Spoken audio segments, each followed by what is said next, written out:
So the things I like in your setup are the following. Club face is nice and levelly, grounded and squared up, 90-degree angle behind the center of the ball.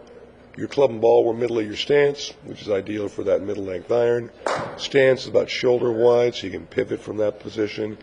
Feet, hips, and shoulders, for the most part, are lined up complementary to the leading edge of the club face itself.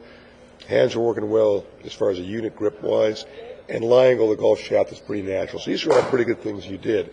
A couple little things, though. You can see your chin's kind of tucked into your neck there. There's not a lot of space or room. The reason for that is most of your body weight tended to sink onto your heels. I could have pushed you backwards in 3 or 4 swings. So we want to get you more on the balls of your feet, right?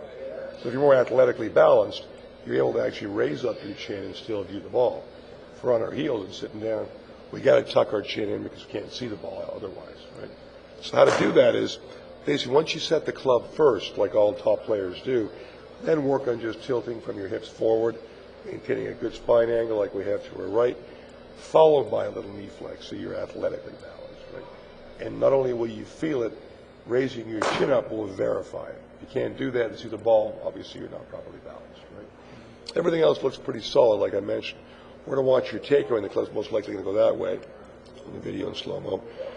So you can see there's a little hitch there. And part of the hitch is if we take it back in one piece, you fall over. Right? So you got to slide the club head out, which takes you away from your heels more towards your toes, and then you can pick it up and set it. You got great hands to be able to hitch it and then loop it up and set it up top.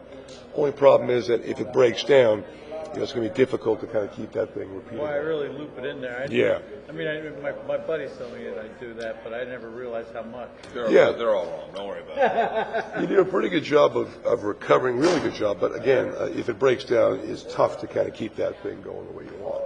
So the less moving parts to your swing, the better. Because once we get to the top, you can see now the club drops down in this swing in a pretty good return path. You do square it up and release it.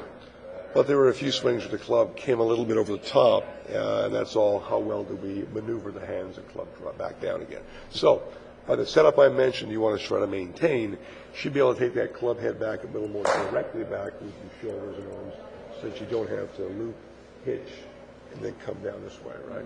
So if we can maneuver, minimize, and even your finish will be a little more completed fully if we start balance. So balance.